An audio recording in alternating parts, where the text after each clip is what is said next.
శాసనసభ బడ్జెట్ సమావేశాలు ప్రారంభమయ్యాయి.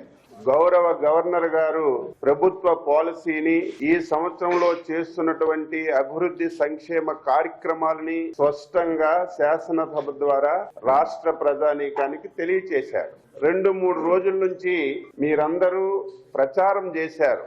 ఎప్పుడు రానటువంటి రాజకీయ పార్టీ ఈ రోజు శాసనసభకు వస్తుందని చెప్పి మీరు ప్రసారం చేస్తే నేను మంత్రిగా కాకుండా ఒక శాసనసభ్యుడిగా సంతోషపడ్డాను. అయితే ఈ రోజు పరిణామాలు చూస్తే శాసనసభకి వస్తామని చెప్పినటువంటి రాజకీయ పార్టీ కేవలం అటెండెన్స్ కోసమే వచ్చిందని చెప్పి తేటతెల్లమైంది. 60 రోజులు కంటిన్యూగా శాసనసభకి రాకపోతే శాసన సభ్యత్వాలు కోల్పోతారు. తద్వారా ఉప ఎన్నికలు వస్తాయి. ఈ 11 స్థానాలు కూడా ఓడిపోతామని చెప్పి భయపడి ఈ రోజు శాసనసభకి సంతకం గురించి, అటెండెన్స్ గురించి వచ్చిన విషయాన్ని తెలియజేస్తున్నా.